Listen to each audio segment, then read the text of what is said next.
Bonjour à tous, c'est Isabelle Colra. Je suis accompagnée de Samuel Sponem pour le contrôle de gestion, la performance dans tous ses états, le podcast qui fait dialoguer les académiques et les professionnels du contrôle de gestion. Nous recevons aujourd'hui Stéphane Arpin et Jérémy Morales pour échanger autour de Peter Miller et le contrôle de gestion comme outil de pouvoir. Stéphane Arpin, vous êtes diplômé de Sciences Po Paris et en sociologie de l'École des hautes études en sciences sociales. Vous avez commencé votre carrière dans le secteur bancaire comme économiste, mais depuis 10 ans, vous êtes consultant indépendant et vous analysez les stratégies d'entreprise et les dispositifs de gestion au service des syndicats de salariés. Jérémy Morales, vous êtes professeur à l'université de Bristol. Vos recherches portent essentiellement sur les apports critiques du contrôle de gestion et des organisations. Avec Bruno Cazenave et Emmanuel Garbe, vous avez écrit « Le management des ONG ». Ma première question est pour vous, Samuel. La dernière partie du livre est consacrée aux auteurs critiques du contrôle de gestion. Pourquoi avez-vous décidé de terminer le livre sur ces auteurs ?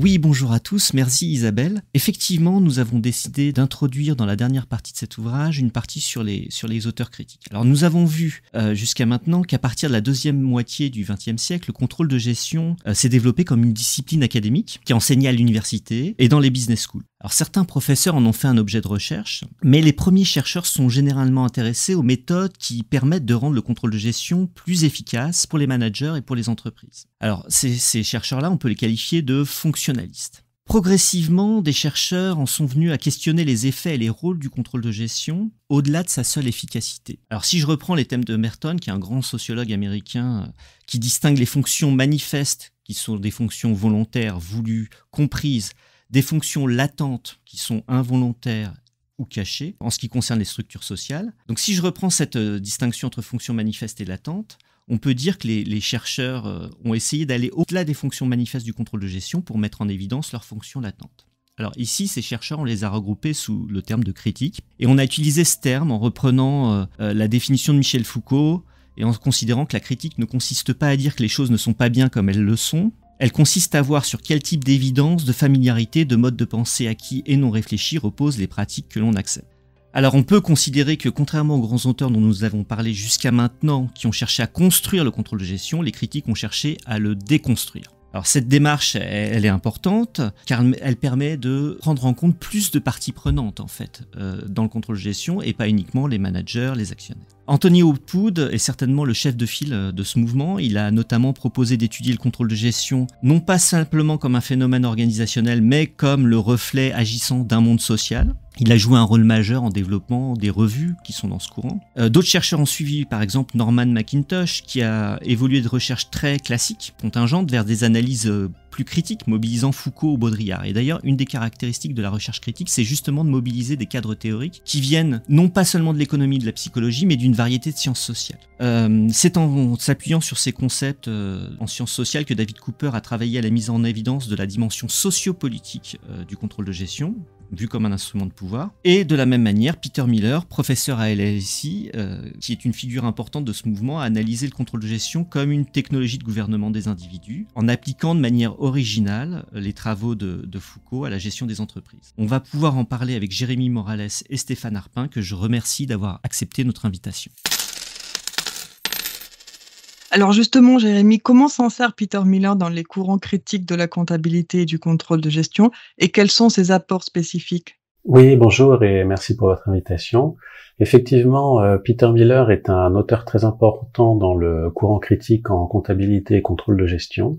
Il a, à mon avis, trop de contributions pour toutes les résumer, mais je vais me focaliser sur 3 d'entre elles. Déjà, si on prend les débats un peu classiques dans le contrôle de gestion, on se demande souvent si le contrôle de gestion répond à une stratégie ou si au contraire il sert à façonner une stratégie. Peter Miller essaye d'aller plus loin en disant que le contrôle de gestion répond à des programmes et façonne des sociétés. Alors ça peut paraître un peu vaste, mais cette idée de programme, on peut la comprendre en se disant que tout au long de l'histoire du contrôle de gestion, différentes techniques ont été proposées et façonnées pour répondre à des programmes politiques. Ça peut paraître surprenant, mais des techniques aussi simples que le budget ou l'actualisation de cash flow ont répondu en fait à des volontés politiques d'inciter les organisations à se diriger par exemple vers des problématiques de croissance économique ou de compétitivité. Compétitivité, on peut penser aussi à un outil comme le benchmarking, qui a l'air assez naturel aujourd'hui et qui en fait a répondu à un certain moment à une volonté d'inciter les organisations à se comparer à d'autres organisations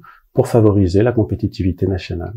Donc ces outils, ces techniques, ces dispositifs de contrôle répondent à des programmes plus larges. Et en retour, ils façonnent quelque chose qui va bien au-delà de juste l'organisation qui l'utilise. Par exemple, Peter Miller avec différents collègues se sont intéressés à démontrer que les outils du contrôle de gestion fabriquaient l'organisation elle-même, mais aussi des sociétés entières, des marchés, des nouvelles disciplines, des nouvelles modalités d'action, et vont jusqu'à influencer, et c'est le deuxième point très intéressant de ces recherches, nos subjectivités.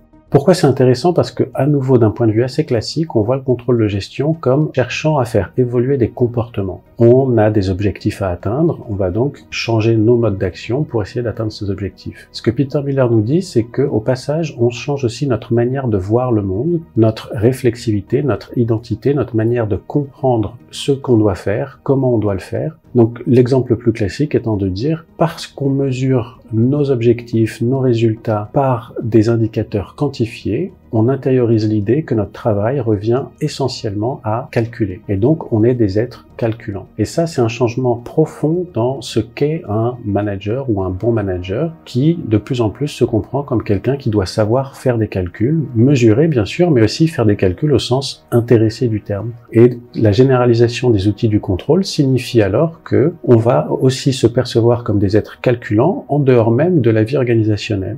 Donc si on pense à nos choix les plus intimes ou à nos choix d'éducation par exemple, de plus en plus on se perçoit comme devant faire des calculs, comparer différentes possibilités comme si on faisait un choix d'investissement. Donc ça, c'est à nouveau quelque chose, une inflexion très intéressante dans la compréhension qu'on a du contrôle de gestion et qui a été suggérée par Peter Miller.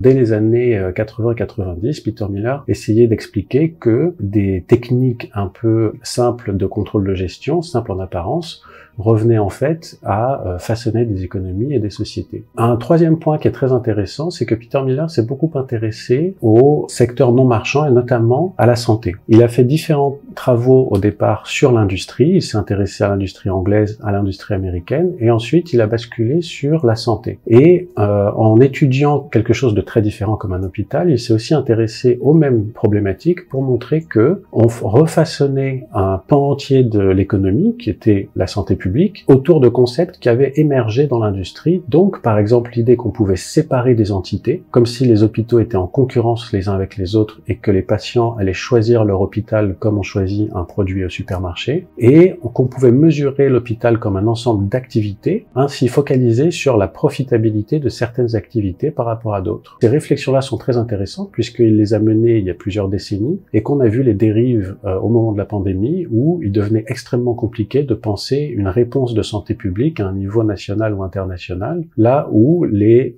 institutions chargées de nous mettre en santé étaient pensées comme des entités en concurrence les unes avec les autres. Et donc il a fallu complètement réévaluer notre manière de faire. Et malheureusement, on a vu que dès la pandémie terminée, l'ancienne logique est revenue et donc on ne se prépare pas de nouveau à penser la santé comme quelque chose de holistique et fait d'interaction entre toutes les entités d'un système de santé global, mais comme fait d'entités séparées qui seraient en concurrence les unes avec les autres. Donc ce type de pensée autour du contrôle de gestion, de certains concepts relativement bien établis dans la littérature en contrôle de gestion, nous permet de voir, de les rendre problématiques, de les rendre questionnables pour voir à quel point, en fait, derrière leur apparente technicité, on a quelque chose qui relève du choix politique, du choix de société. Et donc, les travaux critiques, et en particulier ceux de Peter Miller, permettent de réintroduire le contrôle de gestion dans un domaine de questionnement et de dire, en tant que citoyen, on est autorisé à questionner les outils de contrôle de gestion que notre société produit et utilise.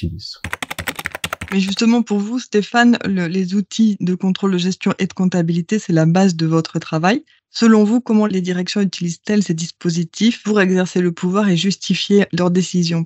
Bonjour à tous, merci également pour l'invitation. Je voudrais rappeler quelque chose en premier lieu, la notion d'asymétrie de l'information comptable au sens large qui est déterminante. Si on pense par exemple au rapport salarial, cette notion d'asymétrie elle est déjà fondamentale. L'entreprise produit sa propre information sur la base d'une comptabilité analytique qu'elle détermine elle-même en fonction justement de ses propres problématisations et de son propre programme. Bien évidemment, la comptabilité générale est beaucoup plus normative, normée précisément par des normes comptables, mais par exemple les parties prenantes comme les salariés et les syndicats ne disposent pas de l'information de première main, ce qui induit une asymétrie très forte et ce qui déjà déséquilibre un peu entre guillemets le rapport salarial, voire le rapport de force si on emploie un terme plus critique. Ce qui est en jeu aussi, c'est la notion de problématisation, c'est-à-dire quelle est la problématisation que va faire l'entreprise, comment elle va communiquer dessus. Aujourd'hui, une problématisation dominante, c'est celle de la compétitivité, mais on verra plus tard que celle-ci est plutôt problématique puisque en fait, on se rend compte qu'il n'y a aucune définition normative universelle de la notion de compétitivité. Donc, chaque entreprise va, si vous voulez, apporter sa propre définition de la compétitivité qui peut être variable d'une entreprise à l'autre. Par rapport à ces questions-là, donc effectivement, la comptabilité analytique, elle est au cœur aussi de ces dispositifs de contrôle sur la mise en concurrence de plusieurs grandeurs, mise en concurrence à travers des dispositifs de benchmark pour mettre en compétition les pays. Donc les grandes entreprises sont structurées en business units et quand vous rentrez dans ces entreprises-là, il y a une espèce de map monde où la planète est un petit peu divisée en business units. La plupart de ces business units recouvrent des pays, donc mise en concurrence des pays et donc des modèles sociaux qui vont avec, c'est-à-dire des modèles sociaux sur le travail, le coût du travail, mais aussi la fiscalité. Est-ce que le pays en question est plutôt entre guillemets réputé business friendly ou un peu moins? Mise en concurrence d'une autre grandeur que sont les activités au sein d'une même entreprise. Mise en concurrence en fait, après je redescends sur une échelle un petit peu plus micro, des services entre eux et ça va jusque donc à l'évaluation de la mise en concurrence des salariés entre eux. Donc là on arrive jusqu'au niveau individuel. Voilà ce qu'on voit sur l'aspect contrôle de gestion, comptabilité analytique. Pour ce qui est de la comptabilité générale, ce que j'observe, c'est vraiment le triomphe de l'EBITDA aujourd'hui, en lien avec la financiarisation, bien sûr, et des LBO, des fonds d'investissement. C'est-à-dire, il y a encore quelques années, il y avait d'autres indicateurs. On parlait davantage de débit ou de résultats d'exploitation. Donc, c'est-à-dire, on se situe après dotation aux amortissements et provisions. Aujourd'hui, le juge de paix, je dirais, pour toutes les activités, c'est l'EBITDA. Pourquoi? Parce que dans un monde globalisé et très financiarisé, l'EBITDA permet aux analystes financiers et aux fonds d'investissement de comparer très rapidement les business entre eux et les entreprises entre elles. Puisqu'en fait, finalement, pour des tiers externes à l'entreprise devient un actif et donc il faut créer une comparabilité de ces actifs. Et donc, il faut un indicateur et donc l'indicateur le plus commun aujourd'hui, c'est le fameux EBITDA qui permet de comparer les entreprises au sein d'un même secteur ou les entreprises de secteurs différents. Donc là, les EBITDA, ils participent à la mise en concurrence entre les entreprises, mais dans les entreprises, c'est quoi l'outil qui est le plus utilisé justement pour construire cette mise en concurrence là dont vous parliez tout à l'heure? C'est souvent des calculs de marge interne qui sont déterminés en comptabilité analytique, une forme d'EBIT, si vous voulez, une forme d'EBIT interne. Si on est sur des business un peu plus industriels, on peut être sur des marges au coût variable et toute la complexité et la difficulté donc réside. C'est pour ça que on intervient pour essayer de questionner ces calculs, comme on se situe dans le cadre d'un contrôle de gestion et d'une comptabilité analytique, on peut y mettre un peu ce qu'on veut. Vous repartez des outils de la direction, donc du business plan, des méthodes de calcul de coûts analytiques pour ensuite venir les challenger. Oui, tout à fait, exactement. Je dirais que notre matière première, c'est vraiment le système de reporting de l'entreprise et les indicateurs fournis. Donc, on prend très au sérieux nos interlocuteurs, on prend très au sérieux leur discours ou leur forme de problématisation et donc, par conséquent, on prend très au sérieux leur programme. Pour mieux pouvoir, si vous voulez, le déconstruire, pour mieux pouvoir le mettre en perspective et pour mieux pouvoir, in fine, restituer la trajectoire d'une entreprise et donc travailler, in fine, pour les salariés, les syndicats et rééquilibrer un petit peu ce rapport salarial. Pour rebondir sur ce que Stéphane vient de raconter, parce que l'EBITDA est un indicateur très intéressant, parce que c'est un indicateur de résultat avant impôt. Donc ça veut dire que avant l'EBITDA, les entreprises avaient un intérêt à augmenter leurs résultats nets et donc à payer plus d'impôts. Mais si l'objectif est formulé en termes d'EBITDA, elles n'ont plus aucun intérêt à augmenter leur résultat net, mais au contraire à le réduire, et donc à trouver des moyens d'augmenter l'EBITDA tout en réduisant le résultat net. En sachant que le résultat net est utilisé pour calculer l'impôt, mais dans un pays comme la France, il est aussi utilisé pour calculer l'intéressement au résultat de tous les employés. Et dans certaines organisations, ça peut être une part significative de la rémunération si elles font des bénéfices élevés. Un autre élément de l'EBITDA, c'est que il est calculé avant intérêt. Donc ça veut dire que quand on fonctionne par LBO, c'est-à-dire qu'on rachète une entreprise en s'endettant, on peut pousser cette dette dans l'entreprise elle-même et la faire payer non pas des dividendes, mais un remboursement d'emprunt. Et donc, calculer l'EBITDA permet d'annuler cet effet-là dans la mesure de performance. Et enfin, un troisième élément, c'est que c'est avant la dépréciation des actifs. Pourquoi c'est intéressant? Parce que ça veut dire qu'on prend en compte les salaires, mais pas l'amortissement. Donc, si vous transformez des employés en machines, ce qui est la fonction de l'automatisation et de la robotisation qui ont évolué par vagues, mais il y a en ce moment une vague d'automatisation dans les entreprises, ça veut dire qu'on peut augmenter l'EBITDA en remplaçant des salaires par de l'amortissement de machines. Donc cet indicateur à lui seul, Stéphane a bien expliqué qu'il était lié à la financiarisation, mais on voit bien comment sa mécanique elle-même pousse les organisations à avoir une vision très spécifique de ce qui fait leur performance. Ouais, je voudrais juste noter ici, on voit quelque chose de très technique. Ce que montre finalement la recherche critique, c'est derrière cette technique, il y a des rapports de pouvoir. Donc la technique, elle n'est pas du tout neutre. Et c'est des choses, par exemple, qu'on a beaucoup de mal, nous, à expliquer à nos étudiants. Mais derrière cette technique, il y a des rapports sociaux qui sont solidifiés et qui sont impactés aussi.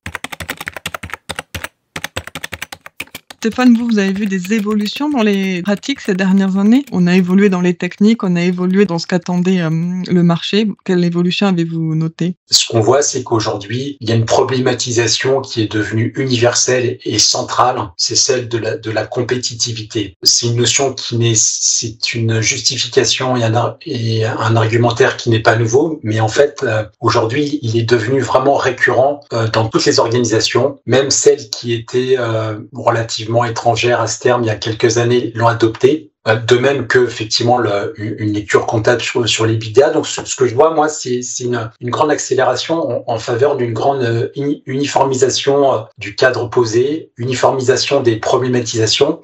Et donc, in fine, uniformisation des programmes. Ça, c'est quelque chose qui me frappe énormément, c'est que je dirais qu'aujourd'hui, peu importe le secteur d'activité, le langage devient le même, les mots également, la problématisation et donc le programme développé.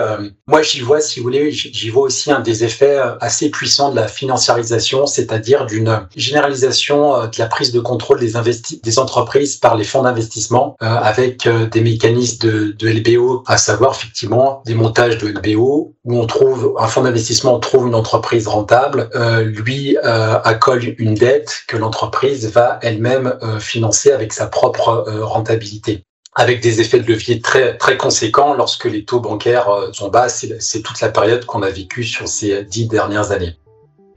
Ce que je vois aussi, c'est vraiment l'externalisation du pilotage stratégique de l'entreprise. Ça, je crois que c'est quelque chose qui me paraît assez prégnant, mais qui n'est pas réductible au secteur privé. On le voit aussi maintenant dans le secteur public. Il y a eu toutes ces polémiques récentes en France sur les cabinets de conseil. Moi, ce que je vois, c'est que l'entreprise est de plus en plus entourée de tiers qui font pression, qui sont à la fois prescripteurs de normes, prescripteurs d'une forme d'idéologie gestionnaire et managériale, que sont à la fois les fonds d'investissement parce qu'ils sont eux-mêmes intéressés à la trajectoire de l'entreprise, parce qu'ils sont devenus actionnaires de l'entreprise, et tout l'écosystème qui gravite aussi autour de banques d'affaires, de cabinets de conseil en stratégie. Et si bien que je trouve qu'il y a un peu une révolution en marche, c'est que les managers de l'entreprise, fut-ils assez haut placés dans l'organigramme, donc des directions générales, aujourd'hui sont largement inféodés à ces fonds d'investissement, à ces banques d'affaires et ces cabinets de conseil qui vont être même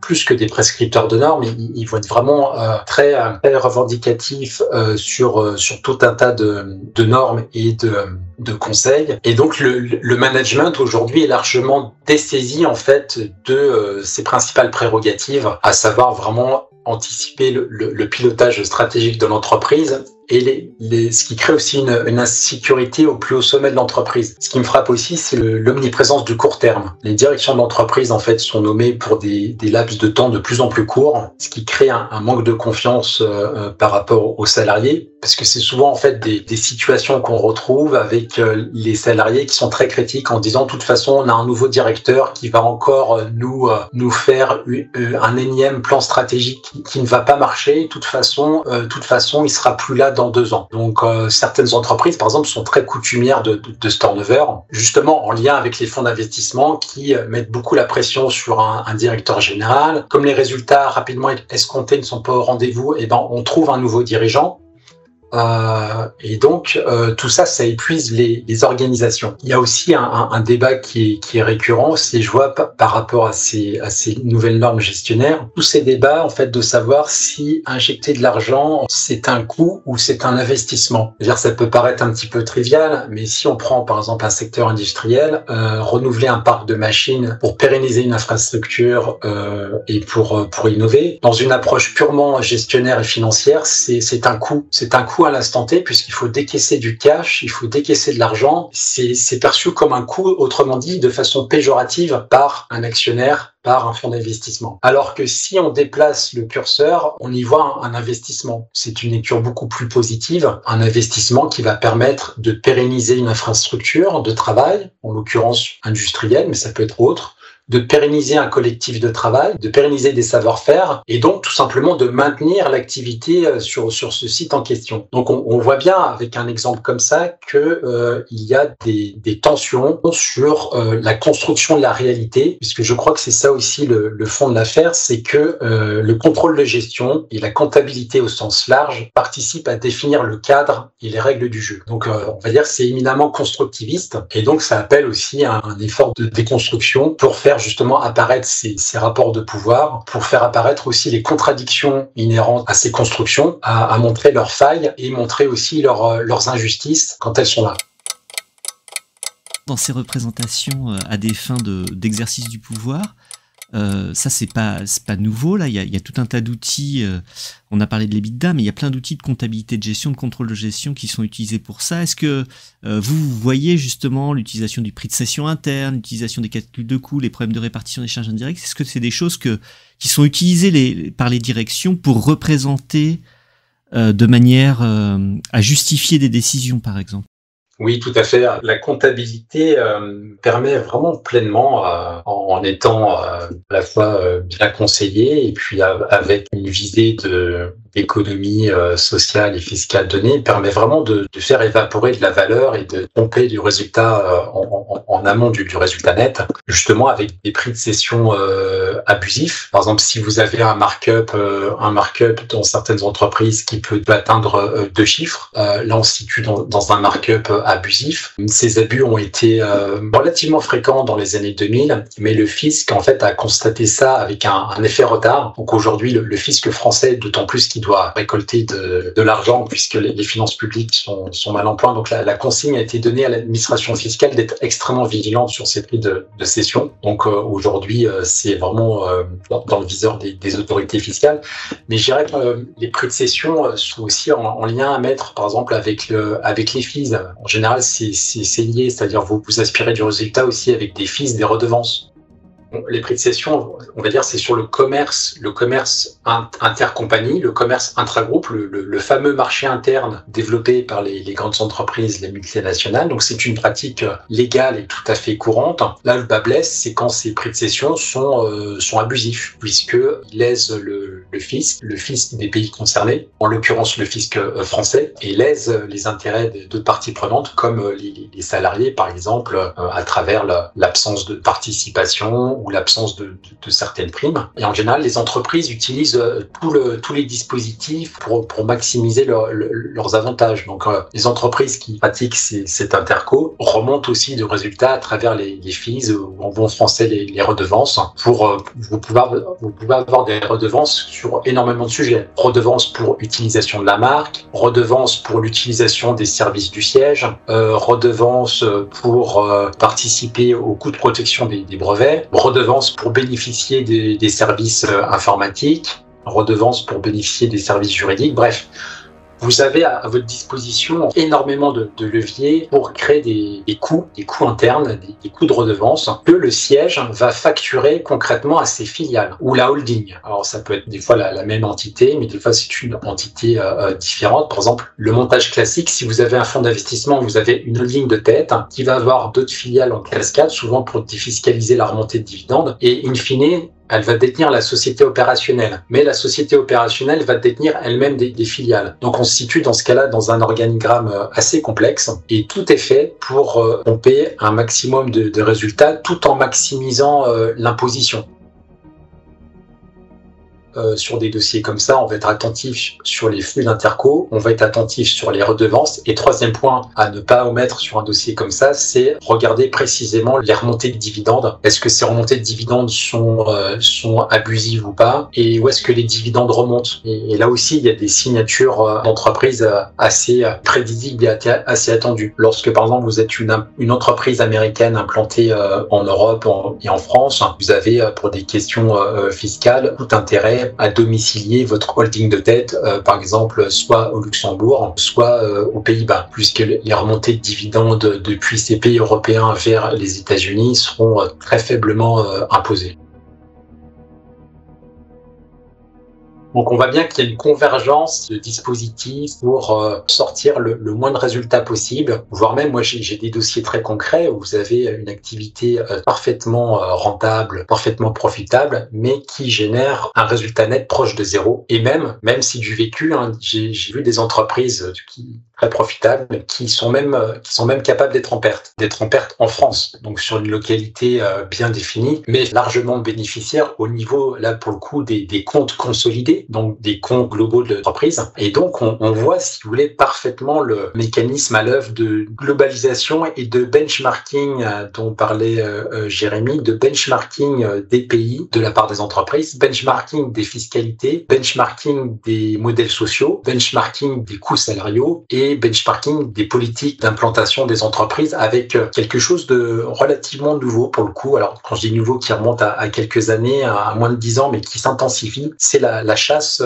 aux subventions publiques. Aujourd'hui, vous avez des services d'entreprise quasiment entiers qui travaillent sur ces questions-là avec des gens dont le rôle est précisément aussi de convaincre une collectivité ou un État sur des gros dossiers de, si vous voulez, donner un maximum de garanties, de conditions favorables pour créer une implantation ou simplement étendre un site industriel, donc avec tout un tas d'incitations. Donc là on voit qu'il y a une chasse à la subvention publique, à l'argent public aujourd'hui que je trouve assez généralisée. J'ai des exemples assez concrets par exemple sur Amazon qui se fait fort d'optimiser sa fiscalité et qui qui paye très peu d'impôts locaux sur l'implantation de ces entrepôts en négociant pied à pied avec les collectivités locales pour quasiment leur mettre à disposition des terrains presque gratuitement. Donc on voit en fait ces pratiques aujourd'hui se généraliser.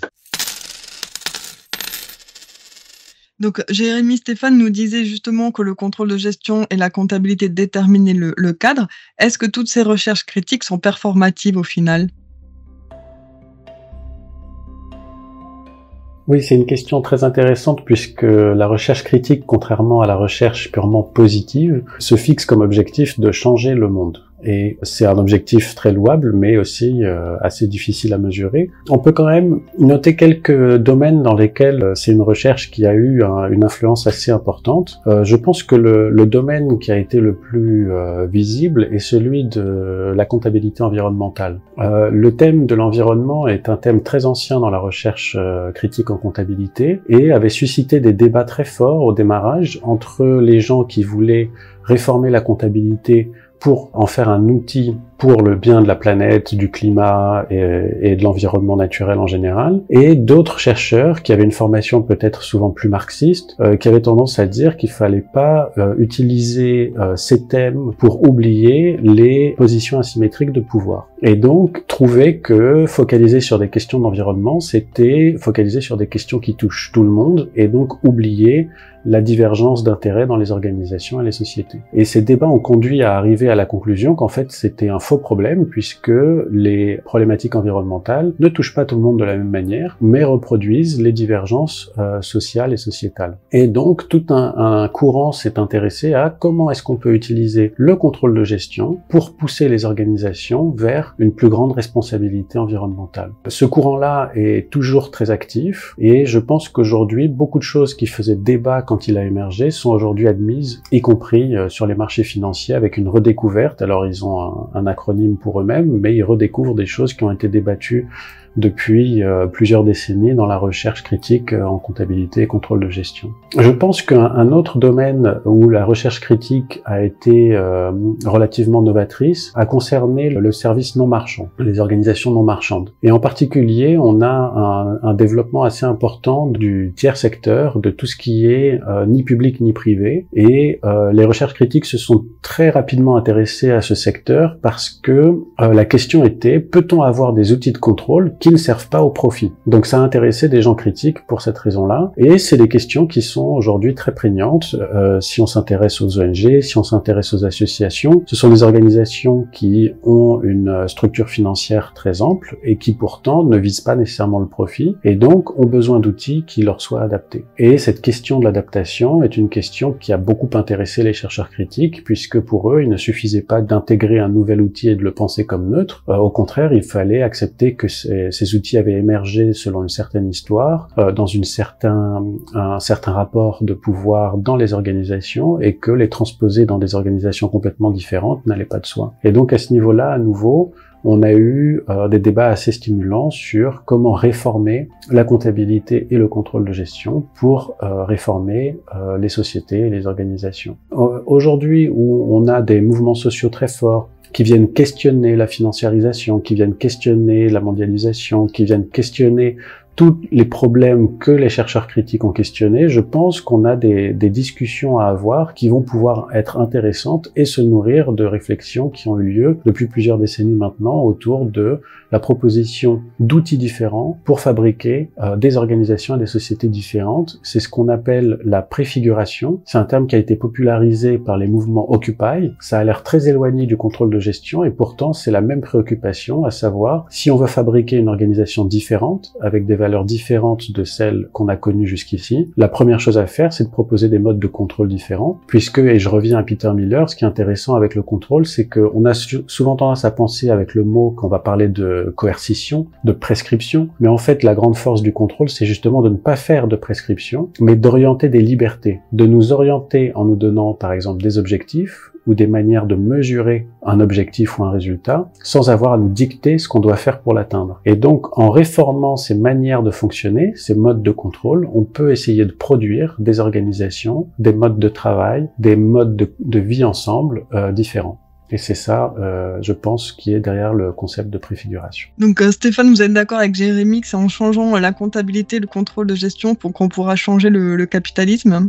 Tout à fait, puisque en tout cas, le faire évoluer, puisque la comptabilité réside quand même au cœur du capitalisme. Là, c'est vraiment le langage du capitalisme, et elle s'attache finalement à mesurer les grandeurs en fait qu'elle crée elle-même et à mettre en équivalence ces grandeurs. Donc la comptabilité en fait, elle est vraiment au cœur de ce fonctionnement économique. Je pense qu'elle devrait avoir encore plus de place dans les écoles de gestion et à l'université, en lien justement aussi avec une approche critique pour la mettre aussi en perspective elle-même et la questionner, puisqu'en fait la comptabilité en fait elle est décisive pour comprendre comment fonctionne une entreprise et comment évolue une organisation. Alors par rapport à votre question, oui, je pense qu'on arrive dans un moment charnière de crise du capitalisme pour plusieurs raisons et qui appelle un retour à certaines régulations nationales qui ont été, on va dire,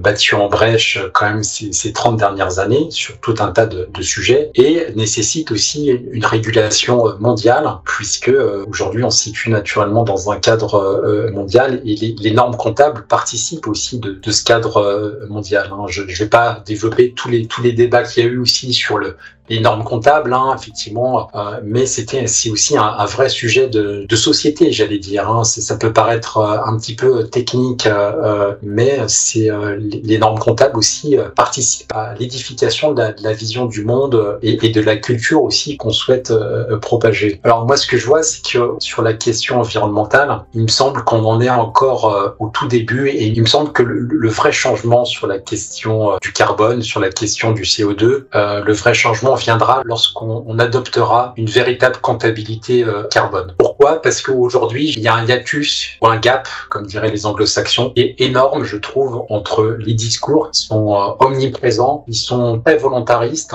qui sont très ambitieux, que ce soit de la part des gouvernements, que ce soit de la part des entreprises, que ce soit de la part des individus, et dans le même temps, en fait, les émissions de CO2 n'arrêtent pas de progresser. Hormis en 2020, où elles ont reculé de 6%, puisqu'on était en période de grand confinement. Donc on voit qu'il y a un gap, il y a un paradoxe qui est énorme, c'est-à-dire le CO2, plus on en parle et plus on en émet, en fait. Pourquoi ? Tout simplement puisqu'il y a à ce jour, il y a pas de comptabilité carbone, donc il y a pas de vraie incitation, il y a pas de mesure, ça commence, mais il y a pas de mesure globale du carbone qui serait identique au flux monétaire, avec des entrées-sorties du carbone. C'est émergent, effectivement. La RSE commence à prendre en compte ces aspects-là, mais je pense que sans véritable comptabilité carbone complémentaire à la comptabilité additionnelle qu'on a, je pense que le changement va être trop lent si on n'adopte pas cette véritable comptabilité. Alors, il y a aussi des obstacles techniques sur lesquels je vais pas trop détailler, puisque ça peut être assez technique. Également, ce que je vois aussi, c'est par exemple, si on prend le cadre d'un programme bien défini et bien daté, c'était le programme gaulliste des années 60-70 qui voulait en France réconcilier les intérêts du travail et, entre guillemets, du capital, en tout cas diminuer cette tension avec l'instauration dans les années 60 de la participation et de l'intéressement en France. Donc ça, je pense que c'est des outils en fait qu'il faut aujourd'hui redécouvrir. Le gouvernement en France redécouvre aussi ces outils-là. Donc on voit bien que dans ce cas-là, la comptabilité peut permettre d'atténuer la divergence entre des intérêts un petit peu lointains ou si ce n'est opposés, des intérêts au sein de l'entreprise, puisque moi ce que je vois à mon niveau, c'est aujourd'hui une forme de démotivation qui accrédite vraiment aussi l'idée de grande démission. Je confirme qu'on le voit dans tous les secteurs et dans toutes les entreprises. Alors ce serait très intéressant de s'y pencher pour analyser ce phénomène qui me paraît vraiment aujourd'hui un phénomène de société. Mais en lien aussi avec cette démotivation, en lien avec l'aspect financier, en disant finalement nous on est salariés, on n'a que notre salaire pour vivre. Aujourd'hui on est dans une situation d'inflation à 2 chiffres quasiment en Europe. On n'est pas associé au capital, on a plus de participation pour X raisons. L'intéressement on en a très peu parce qu'à chaque fois il y a des mécanismes qui font qu'on est lésé. Tout ça aujourd'hui crée un sentiment un petit peu de démotivation des salariés, et justement je pense que redécouvrir en fait certains outils qui ont été un petit peu oubliés en France comme la participation, l'intéressement, permettrait de faire évoluer un peu plus le capitalisme en favorisant davantage de partager davantage la valeur ajoutée, puisque c'est dont il s'agit sur cette question-là, c'est vraiment le partage de la valeur ajoutée créée. Ces outils comptables en fait sont essentiels à mes yeux pour faire évoluer le capitalisme. Merci Stéphane, merci Jérémy. Vous nous avez permis de prendre conscience d'un sujet très peu pensé par les professionnels du contrôle de gestion, en montrant que les techniques de contrôle et les représentations comptables ne sont pas neutres. Elles peuvent être utilisées pour justifier des décisions parfois déjà prises ou pour favoriser certaines parties prenantes, souvent ce sont les actionnaires.